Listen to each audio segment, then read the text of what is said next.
yesterday. If there are any questions about yesterday's lecture, I'll be happy to answer them also. And today we are going to discuss bronchial asthma.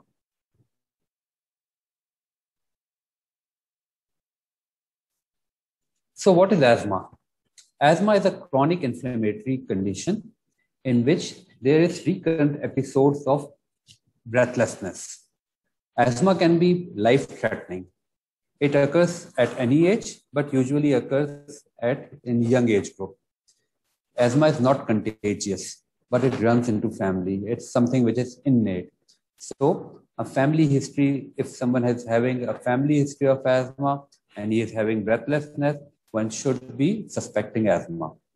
Asthma cannot be cured, but it can be controlled very well with few medications. All right. So asthma is a disorder of bronchial airways. So we know that our lung consists of two parts. One is airways, that is the bronchi, bronchioles, terminal bronchi, and the other is the lung substance, the alveoli. So asthma is a disorder of bronchial airways. So what happens during an episode of asthma? You see, this is a normal airway, and can you people listen to me? Am I audible? If I get a feedback, it will be very helpful. And if anything is not clear, it will be good to ask in between. Yes. Thank you. Thank you. Okay. So this is a normal airway. You can see that this inner, we have cut it. Okay. So this is the inner lumen through which the air goes into the lung to the alveoli. All right.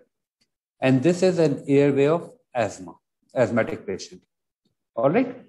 So you can see that during when there is an asthma attack, there is narrowing of the lumen. All right. Number one. Number two, what happens? You can see that this is the wall of the airway, which becomes inflamed here. So there's inflammation, there's bronchoconstriction. All right.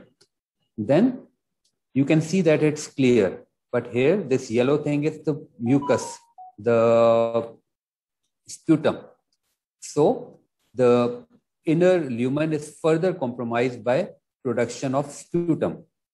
And then these blue things, these are the muscles. And when there is long-standing asthma, these muscles deteriorating the condition. All right. So this is the normal airway, and you can see that how compromised this airway is. So asthmatic would be having very much trouble in breathing through this airway.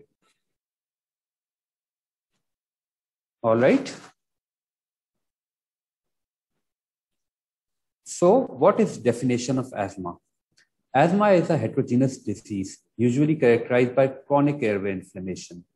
It is defined by history of respiratory symptoms such as wheeze, shortness of breath, chest tightness, and cough that vary over time and in intensity, together with variable expiratory flow limitation.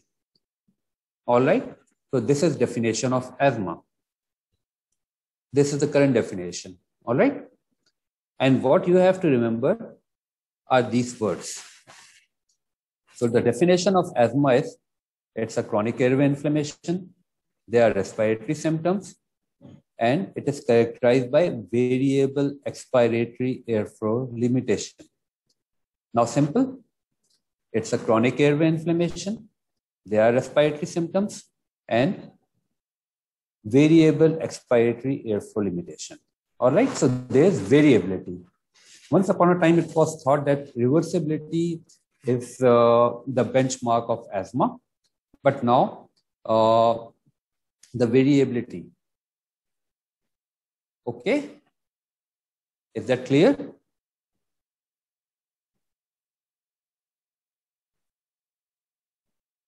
All right. Asthma differs from other obstructive disease in that it's largely reversible, either spontaneously or with treatment. All right. So in COPD, what we saw was that we gave bronchodilator and there was no improvement with bronchodilator. So that's how we diagnose COPD. In asthma, what we do? We do spirometry, and after doing spirometry, we give bronchodilator, and if there's reversibility, if there's a good reversibility, we diagnose asthma because that is variability. All right. Patient with asthma may experience symptom-free period alternating with acute exacerbation. All right. So as in COPD, asthma also have got exacerbations which last from minutes to hours to days, depending upon the condition.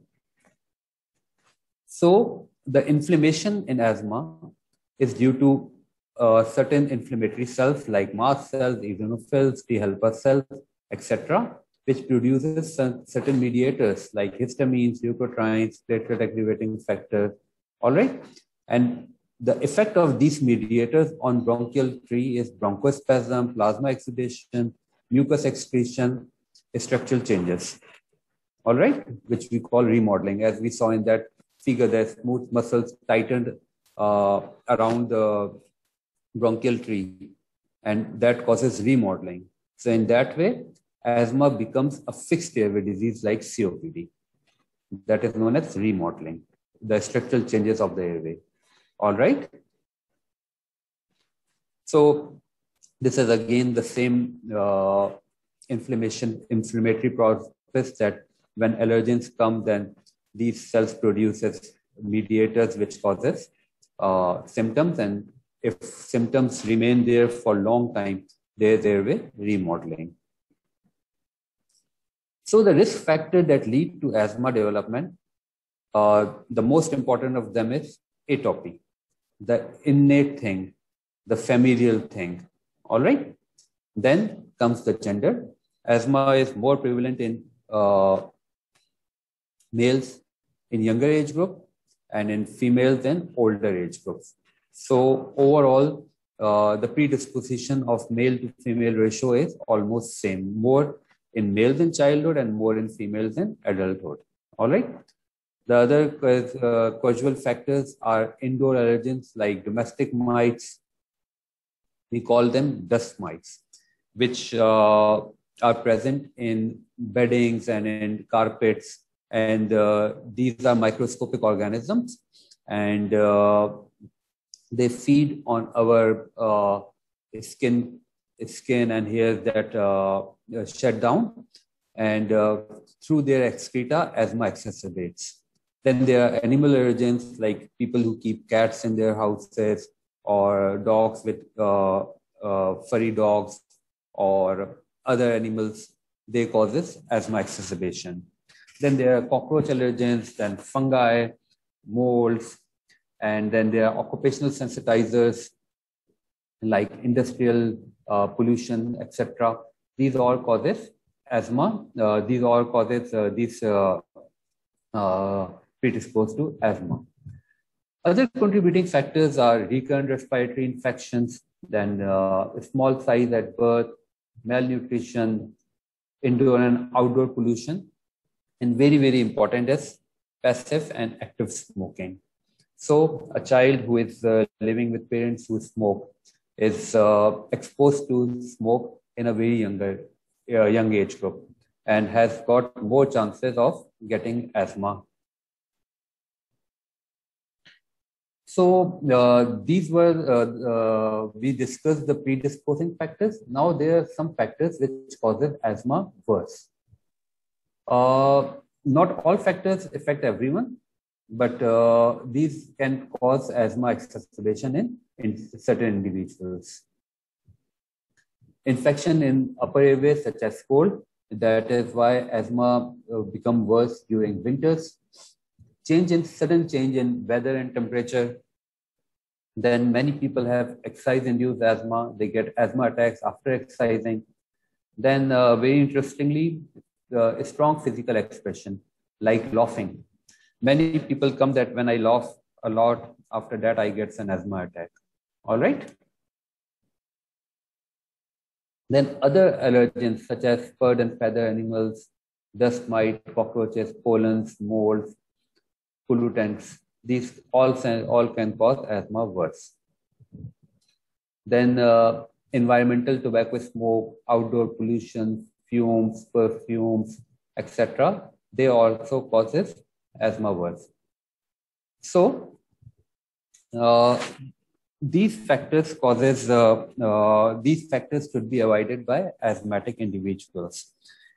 I hope that you must have noted that I have not talked about any edible thing. So there are many misconceptions in the society that rice, ice cream, oranges, milk, these are bad for chest. So these are all misconceptions, and we should clear them. Then smoking and asthma. An asthmatic who smokes gets more symptoms of asthma, gets earlier disability due to COPD. There is increased decline in FEV1, which we discussed yesterday. Forced expiratory volume in 1 second of asthmatic smokers is lesser than people who are having asthma, and from them and also from people who have got COPD. Then the mainstay of treatment of asthma is inhaled corticosteroid. So due to smoking, the response to inhaled corticosteroid is reduced, and the airway inflammation is more.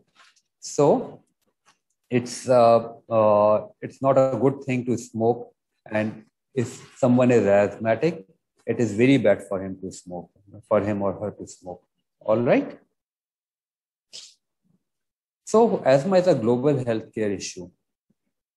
There are around 300 million individuals who are living with asthma. And over the last 40 years, there has been a sharp increase in global prevalence. And asthma prevalence is expected to be increasing with every decade. So these are certain studies, like in Finland, they did a prevalence study of asthma, and they found out it to be around 2% in 1966. And when they do it again in 1989, it was like 4%. So there was twofold increase. Now, if you see USA, so in every region, it has been increasing when the prevalence study is being done after 1 or 2 decades. So it is increasing worldwide. So it's also a pandemic. All right. And the possible reason for increasing asthma prevalence, it's not known, but it is thought that it is due to adoption of Western lifestyle, decreased socioeconomic status, exposure to tobacco smoke, exposure to environmental smoke, obesity, and microbial exposures. So there was a very large study which was done in 1994 and 1995. It was known as ISEC study, and it was done into 155 centers in the 5 continents. All right. And this study was done to see asthma prevalence in the world, which came out to be between 2.1% to 32.2% worldwide. In certain region, it was very less, and in certain region, it was very high. And the average prevalence of world is 13.8%. Pakistan was also the part of this study. And the prevalence, you can see this green dot, and you can tally it from here, is between 5 to 10%. All right.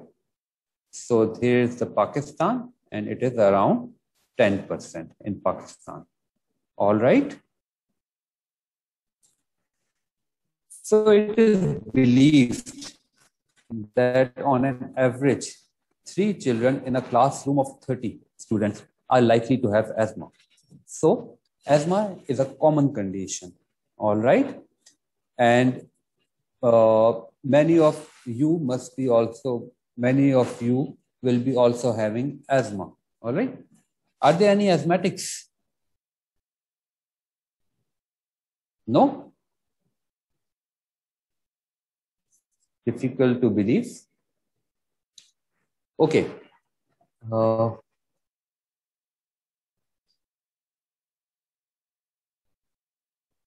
Yes.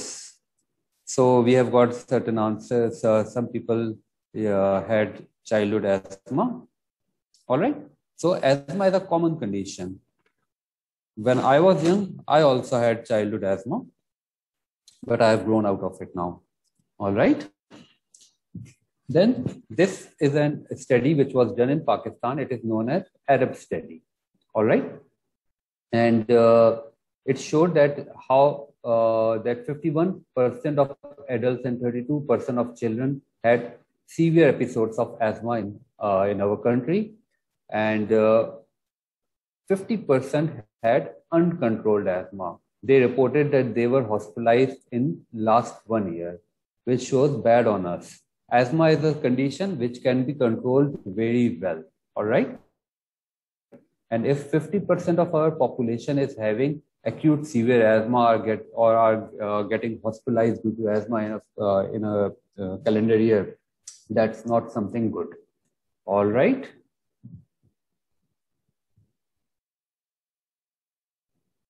Yes, with emotional stress, asthma exacerbates. Oh.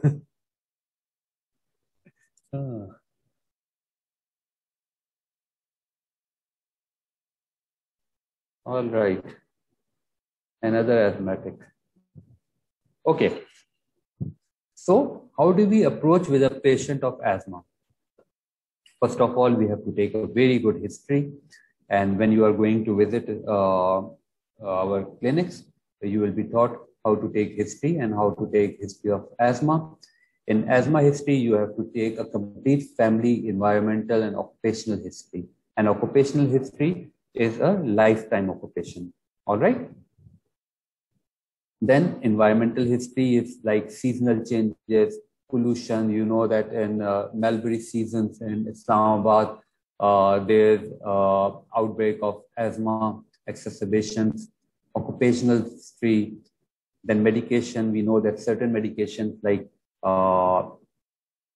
beta blockers and aspirin, they causes asthma exacerbations. All right. So a complete history is always important. So what are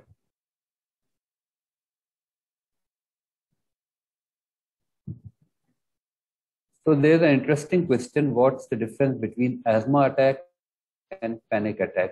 So can you ask this question in the end? It's interesting. I'll answer it. Okay. So what are the symptoms of asthma? Shortness of breath, wheezing, chest tightness, coughing, and these symptoms usually get worse in night or early in the morning. So asthma is diagnosed with history of variable respiratory symptoms, and the symptoms are wheeze, shortness of breath, chest tightness, and cough. All right. Generally, more than one type of respiratory symptom is present. All right. So in panic attack, there will be no cough. All right. Here, there will be shortness of breath, there will be cough, there will be chest tightness, and when you auscultate, there will be wheezing. Then symptoms occur variably over time and vary in intensity. All right. So an asthmatic will be up and about, and when there's exposure to something like any insecticide or any mosquito repellent, he will be having episode of asthma. Okay. And this episode can subside without medication or with medication. All right. Symptoms are often worse at night or on wakening. Symptoms are often triggered by exercise, laughter, allergens, cold air, and symptoms often appear or worsen with viral infections. All right. So asthma diagnosis is made on history of symptoms and then evidence of variable airflow limitation that is done by bronchodilator reversibility, and there are some other tests also. All right. So, are you all clear? Are you all with me? Is there any questions so far? So we can move further.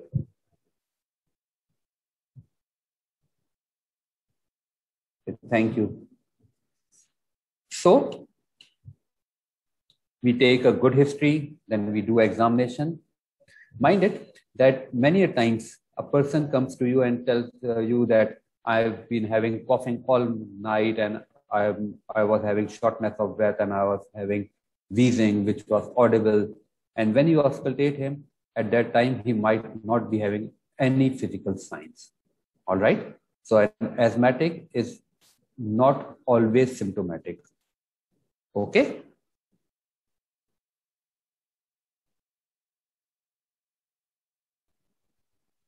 So the objective measurement of variability is by spirometry or by this device. All right. We call it a peak flow meter. It's a simple device which can be placed in the clinic. So this peak flow meter has got this indicator. You pull this indicator to 0, ask the patient to blow through this mouthpiece, and with that, this indicator will be pushed. All right. And that is how you measure the peak expiratory flow rate, PEFR. Peak expiratory flow rate is 1/10 of FEV1. All right.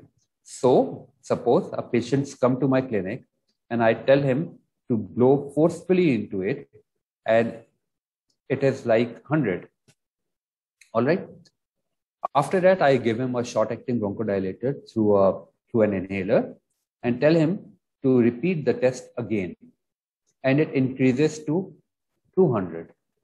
So that is air flow variability. So asthma is diagnosed. So it's a simple and cheap device for diagnosis of asthma. How does asthma resolve without medication? It does not resolve. The attack resolves without medication. It can be resolved with medication and it can go away itself. Like if you get hurt by something, that pain can go away with medication and that pain can go away on its own. All right. So this peak flow meter is used for diagnosis of asthma. This peak flow meter is also used to see if the patient is responding to the medication. All right. This peak flow meter is used by the patient to record his asthma. All right. Like we can tell the patient that these are 3 zones: red zone, yellow zone, and green zone. If you are in green zone, if your peak flow comes in the green zone, and this will be individually tailored, these zones. Okay. So this green, if you are in this green zone, it means that your asthma is perfectly under control. If you are in this yellow zone, you have to take your medication as prescribed, the asthma action plan, that you take your short-acting bronchodilator. And if you are in this red zone, you have to visit on hospital emergency. All right. So as peak flow rate is lowest in the morning, highest at night, and it's effort dependent.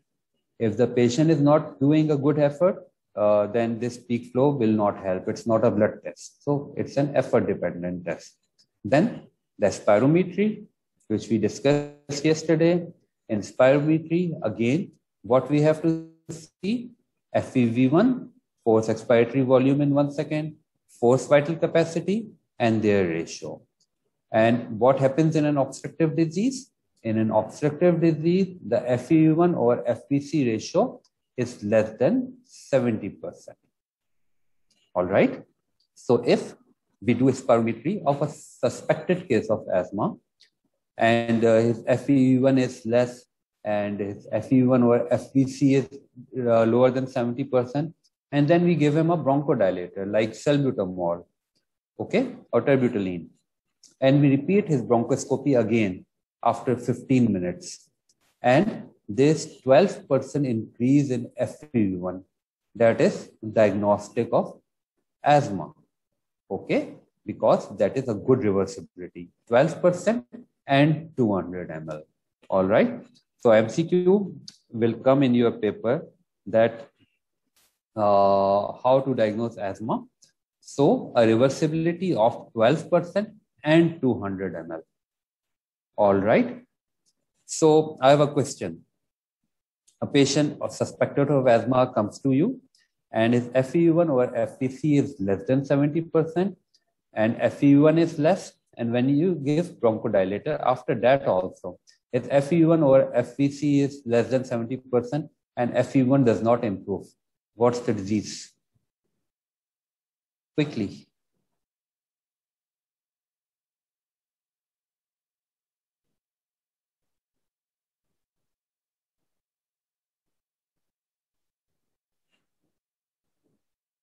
Oh, I'm so glad it was actually my test, because I taught you yesterday this. So that disease is COPD. Thank you for your answers. Because if you would not have answered that, I would have failed. All right. Okay. So one way of diagnosis asthma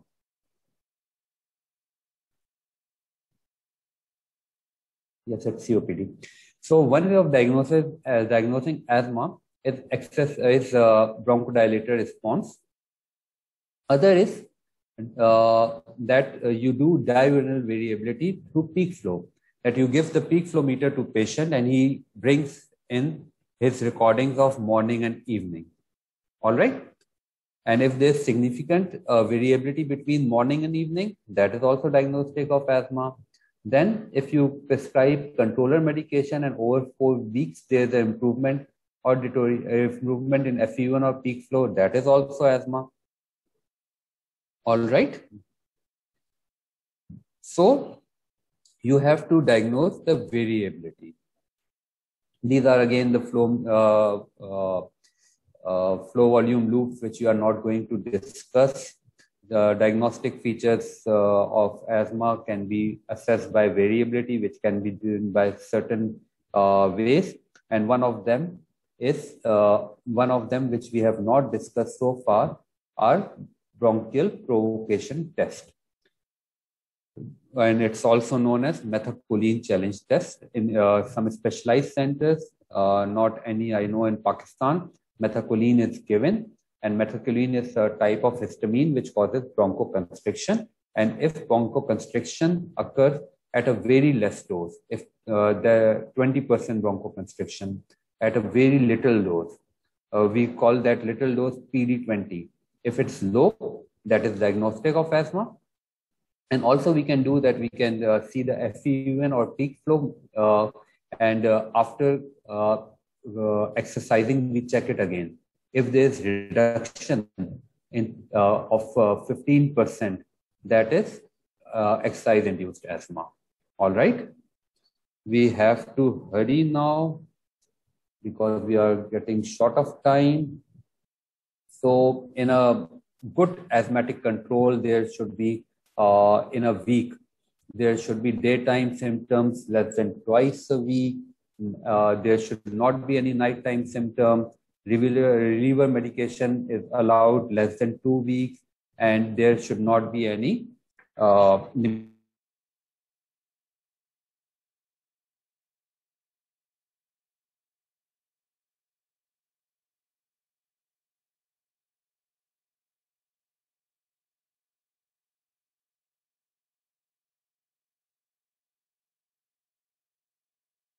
far in medical practice. Then there are leukotriene modifiers. Then there are systemic glucocorticosteroids, sustained release theophylline, anti-IgE, etc. The management of asthma is done in a stepwise fashion. All right.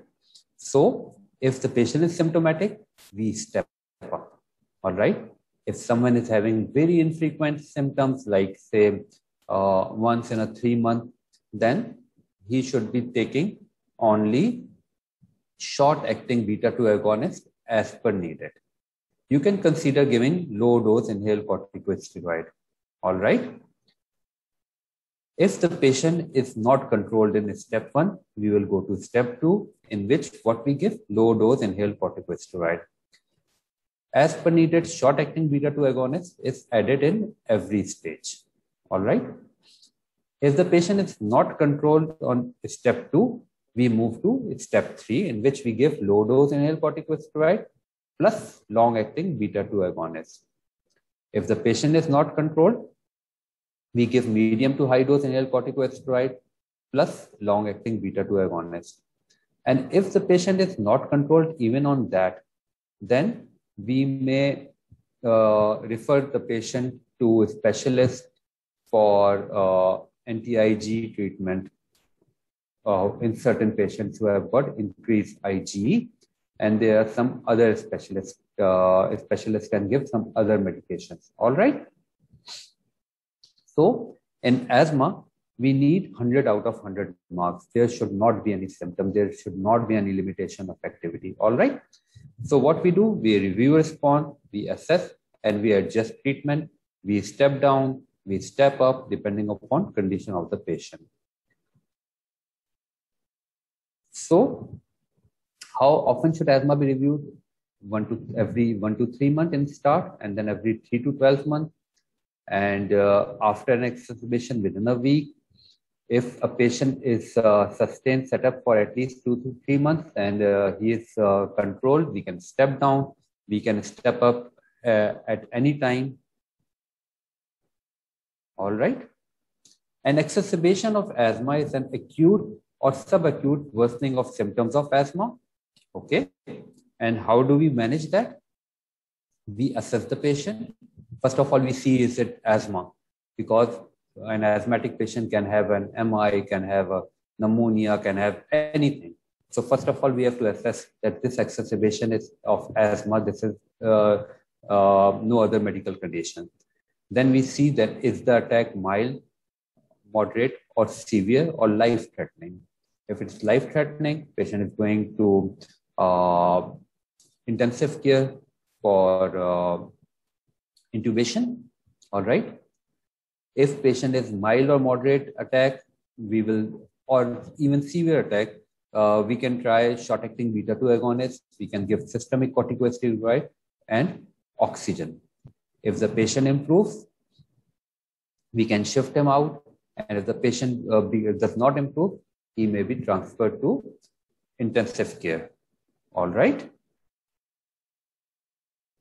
Complications of asthma are respiratory failure, pneumothorax, and acute severe asthma or asthma exacerbation.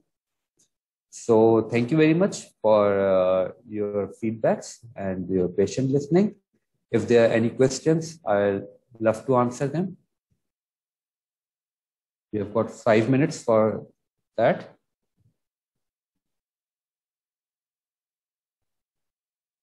If theophylline is still routinely used to treat asthma, theophylline is not routinely used to treat asthma, though it treats asthma.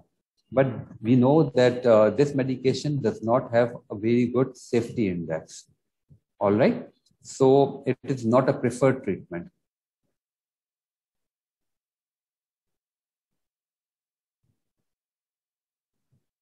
Yes, cockroach allergens causes trigger of asthma in some individuals. Yes, panic attack. So panic attack is not a respiratory problem. Panic attack is usually a psychiatric disorder in which a patient just panics because of his surroundings. All right. We know that our respiration is an involuntary process, but we can voluntarily increase our respiratory rate. So the patient who will be having panic attack will not be having cough, will not be having wheezing. All right. Asthma is very prevalent. Asthma is very much prevalent. A quick review. A quick review of whole thing. Okay, I'll try. Can the pharmacological way to relieve asthma symptoms have some adverse interaction with the patient's medication, like drugs for anxiety and stress? Well, the drugs which relieves asthma causes an increase in heart rate. It can cause tachycardia. It can cause palpitation. All right. If you can tell me that on what part do you want to have a review, I'll surely give you what you have not understood, because the whole presentation could not be repeated.